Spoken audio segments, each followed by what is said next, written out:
พี่น้องเริ่มสุกแล้วพี่น้องข้าพเจ้าใส่มุมมองหรือว่าตะไคร้ดักปลาพี่น้องใส่ตัวนี้แล้วตัวนี้มันลึกนะข้าพเจ้าลอยน้ำไปเมื่อเฮาซีนะไล่ปลาอยู่ฝั่งนี้มาพี่น้องไล่ปลาฝั่งนี้มาเบิ่งว่าเขานี้มันก็สิได้ผลบ่พี่น้องตัวนี้ลึกประมาณ3 เมตรพี่น้องตัวนี้ประมาณ3 เมตรข้าพเจ้าใส่นะข้าพเจ้าใส่กระป๋องยางตัวนี้แบ็กซี่ตัวนี้ใส่ตัวนี้ไปใส่ตัวนี้ลอยไปฟากพ้นพี่น้อง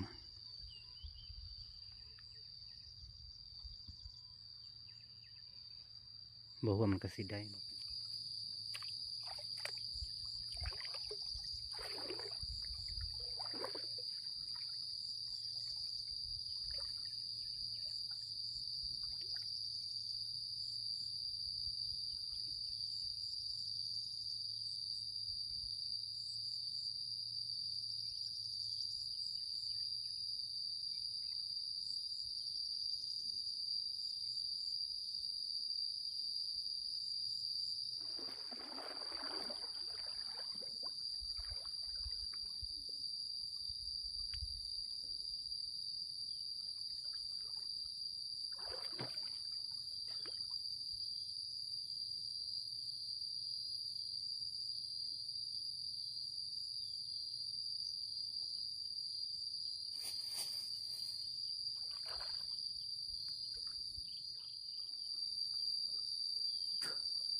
เป็นปลาดุก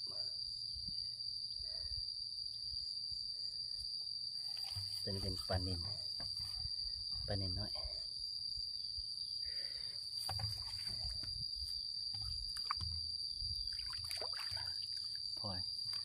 พอได้ไปปิ้งกินแล้วพี่น้อง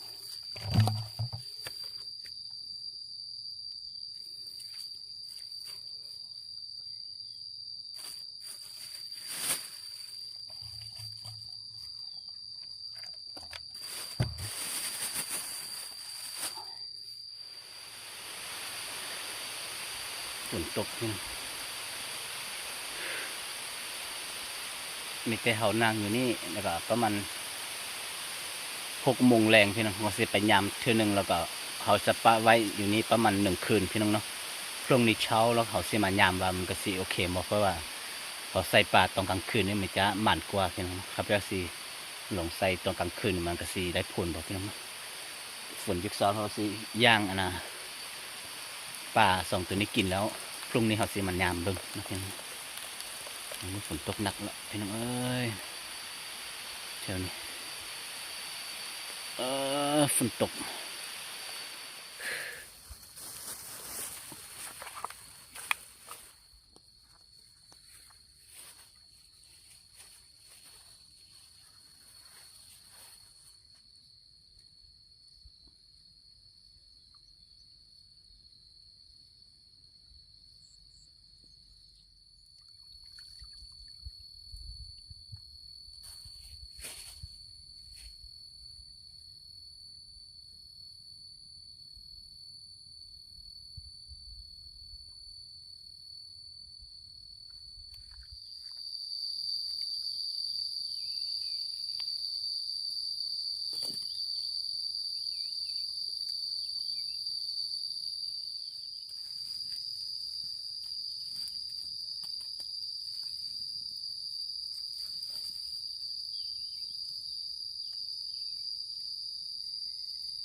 พี่น้องเริ่มสุกแล้วเหลืองแบบนี้เริ่มสุดแล้วพี่น้องเอ้ย วันนี้มาคนเดียวพี่น้องนะ มาคนเดียวอยากมีเพื่อนสักคนมาพี่น้องมาเพื่อเป็นกำลังใจให้นะเต็มบ่มีพี่น้อง เข้าป่าหรือว่าหากินก็ไม่ได้ผ่านเสียแล้วพี่น้องอยากมีเพื่อนว่างงามสักคนหนึ่งพี่น้องนะมาเดินป่านำกันมันจะม่วนพี่น้องไปผู้เดียวคือในพันเสียนี่พี่น้องเอ้ยเบิ่งไปที่ใดก็มีแต่ตัวคนเดียวพี่น้องมาอยู่กับธรรมชาติแบบนี้พี่น้องทีนี้ครับจะมา2 ครั้งเนาะเทือนี้จะเป็นเทือที่2แล้วพี่น้องกินข้าวแล้ว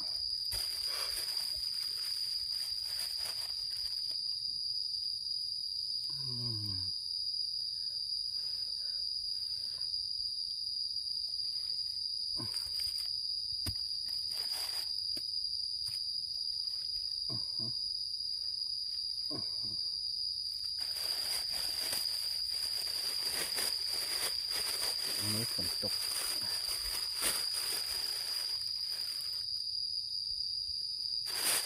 เป็นข้าวเจ้าครับ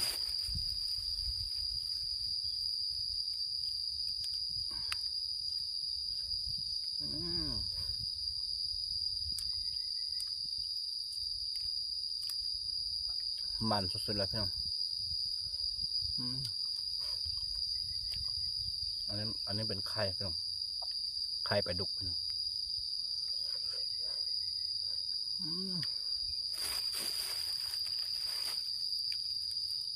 ปลาดุกมันธรรมชาติมันจะเนื้อมันจะแน่น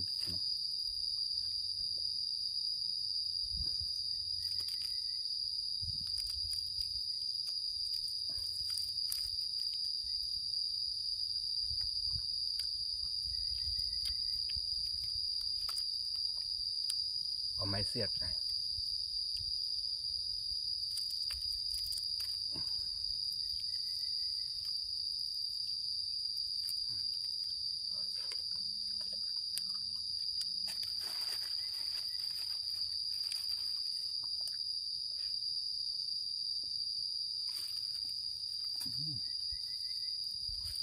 ปลานิลน้อย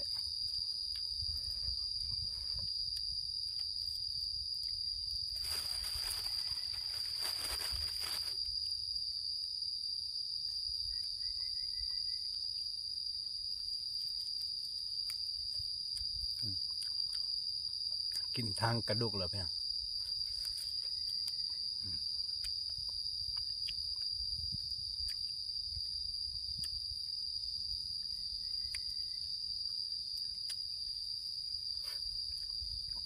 กินเขาแล้วเขาจะไปยำอีกเช่นหนึ่งแล้วก็เขาเมื่อมบ้านแล้วก็พรุ่งนี้เช้าพี่น้องเขาจะมายำเบิ่ง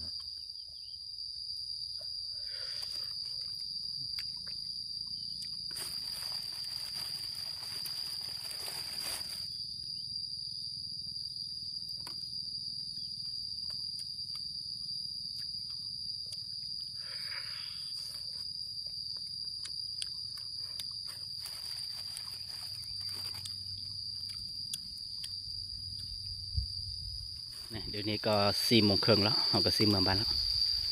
มื้ออื่นเราก็ซิมายำเนาะเพราะว่ากลางคืนเนี่ยปลาจะออกมาวางไข่อยู่ฝั่งนี้พี่น้องเขาก็ซิปลาให้1 คืนค่อยมันยำดีเด้อพี่น้องนะมื้อนี้จะเป็นมื้อใหม่แล้วพี่น้องเดี๋ยวนี้เขาซิไปยำตะไคร้ของเขามันก็ซิได้หมดพี่น้องเนาะเขาทิ้งไว้1 คืนแล้วพี่น้อง ทิ้งไว้1 คืนแล้วเขาก็ซิไปยำมันก็ซิมานหมดพี่น้องไปรู้นำกันเนาะพี่น้องน่าจะได้พี่น้องเบิ่งทางน่าจะได้น้ำจะเพิ่มหน่อยหนึ่งแล้ว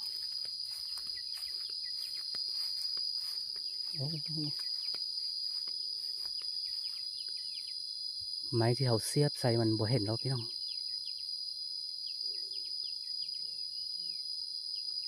ปลาลาบอันนะตะไคร้ไปหรือว่าเป็นเจนใด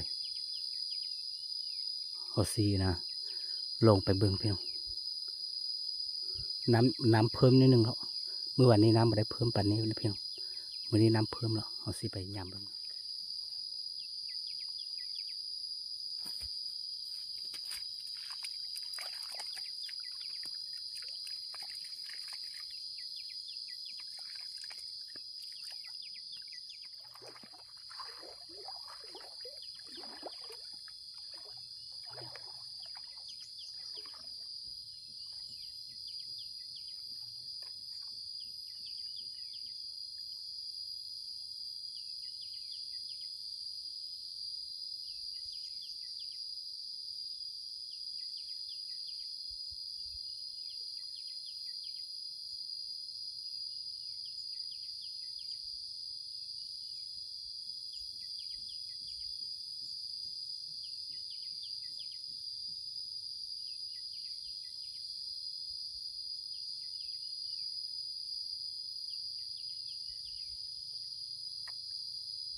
4-5 ตัวเดียว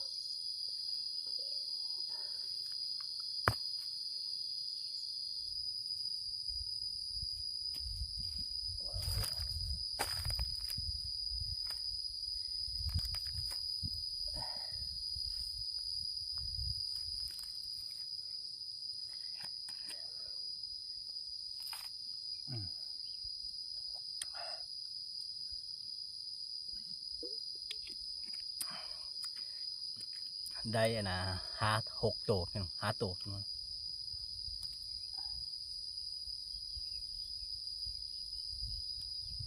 ตัวนี้เป็นปลาตองพี่น้องบ้านเฮานะพี่น้องบ้านเฮานี่เขาเอิ้นว่าปลาตองพี่น้องตัวนี้ถ้าว่าตัวใหญ่นี่เขาทำลาบมันกินนี่มันสุดยอดเลยพี่น้อง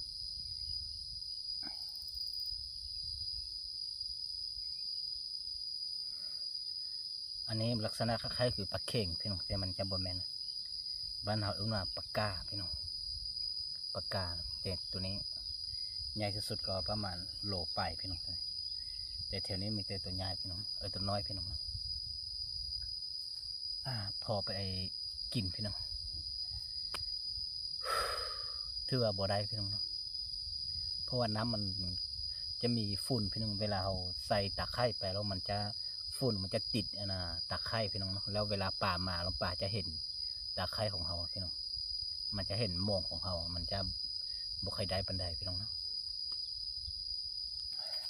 น้ำยังข้นพี่น้องถ้าน้ำมันใสแล้วเขาสีมาดำน้ำยิงปลาพี่น้องโอเคพี่น้องครับยาสีเมื่อบานละเมื่อบานแล้วก็รออีกประมาณอาทิตย์ปลายพี่น้องจะเข้าปลาแล้วนะครับยาสีเข้าปลาละสีไทยใช้ FC ได้เบิ่งพี่น้องบรรยากาศบ้านเฮาพี่น้องเนาะใส่กดติดตามเพื่อผ่านทายาทได้เด้อพี่น้อง